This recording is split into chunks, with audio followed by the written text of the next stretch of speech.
वसुदेवसुतं देवं कंसचाणूरमर्दनं देवकी परमानन्दं कृष्णं वन्दे जगद्गुरुं कृष्णं वन्दे जगद्गुरुं। परम पवित्र एवा गंगा तट, साक्षात गंगाजी અહીંયાથી પ્રવાહિત થાય।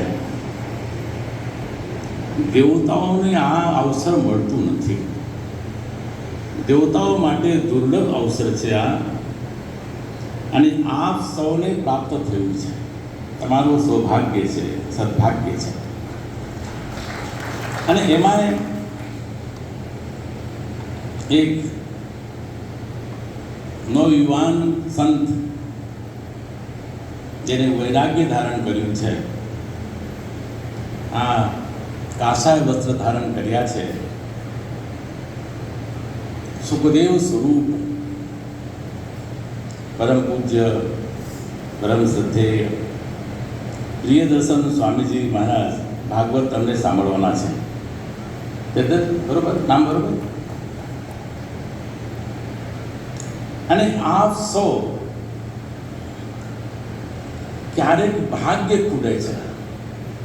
દુર્લભો માનુષો દેહો દેહી નામ ક્ષણભંગુરઃ તત્રાપી દુર્લભમ મન્યે વૈકુંઠ પ્રિયદર્શનમ। શ્રીમદ ભાગવતમાં આવ્યું છે। શ્રીમદ ભાગવત સાંભળ્યા પહેલા આપનો મનુષ્ય દેહ દુર્લભ છે। આપણે મનુષ્ય થયા છે, માનવ થયા છે, અને એમાંય સનાતન ધર્મમાં આપણો જન્મ થયો છે। અમારો ભાગ્ય બહુ મોટો છે। સનાતન ધર્મના અનેક લોકો છે, સનાતન ધર્મમાં અનેક લોકો હોય છતાં એનું કોઈનું ભાગ્ય ફળે અને આવા સ્થળ ઉપર જેમ હવે અમારા પરમ શ્રદ્ધેય મહામંડલેશ્વર સ્વામી પ્રેમાનંદજીએ કહ્યું કે આ એક આવું સ્થળ છે, અત્યંત પવિત્ર સ્થળ, અને એમાં આવીને આપ સૌ શ્રીમદ ભાગવત સાંભળી રહ્યા છો। આપણે એક વાત કહું, શ્રીમદ ભાગવતમાં આપને બધું સાંભળવા મળશે। આ ગંગા તટ પર પહેલી વખતે જ્યારે ભાગવત થઈ, પહેલી જ વખતે જે ભાગવત સાંભળવા આવી એ વક્તા કોના હતા ખબર? શનકાદિ ઋષિઓ વક્તા હતા અને નારદજી મુખ્ય શ્રોતા હતા।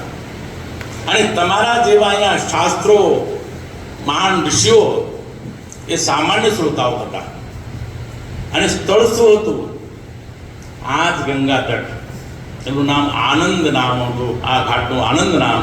અને તમે પણ આનંદ નામના ઘાટ ઉપર જ બેઠા છો। સહજ આનંદ, સહજાનંદ આપણે કહીએ છીએ, બોલો સહજાનંદ મહારાજની કહીએ છીએ ને આપણે। આ આનંદ આવે છે, આનંદ। અને ક્યાં કથા થાય છે? સ્વામી પ્રેમાનંદજીના સાનિધ્યમાં। પ્રેમ અને આનંદ, જેના આનંદ સાથે આનંદ જોડાયો છે। અને તમારો નિવાસ ક્યાં છે, આવાસ ક્યાં છે? જ્યાં વિશ્વેશ્વર બિરાજમાન હોય છે।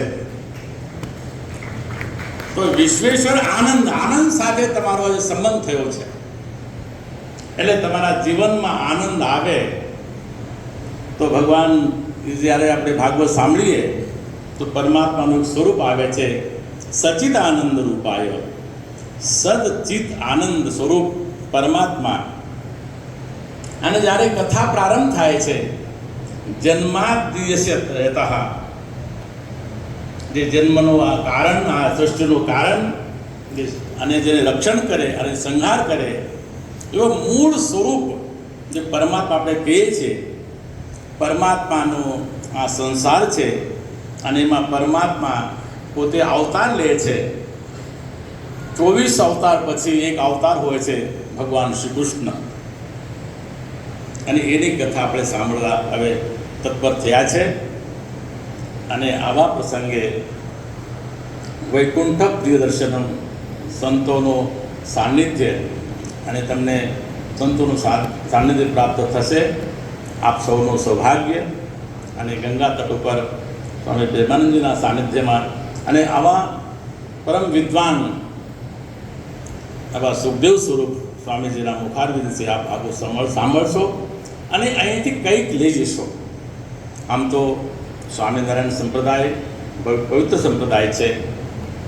એક તો એમાં સૌથી મહત્ત્વની વાત છે વ્યસન મુક્તતા. એ વિશેષતા છે. અમારે ત્યાંનો ભાઈઓ આવે છે, અમારે કેવું પડે છે કે ભાઈ આ તો આમ તો એવું છે કે ગુજરાત ત્યાં એક બંદી છે, પણ બીજામાં બંદી નથી, ગુટકામાં બંદી નથી, બીજામાં બંદી નથી. તો અહીંયા તો ઓછામાં ઓછું આમ છે કે સ્વામિનારાયણ સંપ્રદાયમાં કોઈ વ્યસન નથી, પવિત્ર જીવન હોય છે.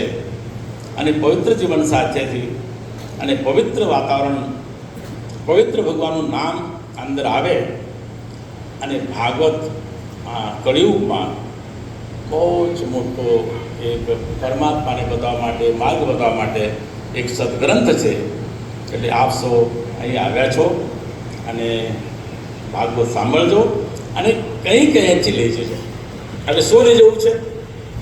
અમારી પાસે તો બધું છે, પણ અહીંયાથી વ્રત લઈને જજો.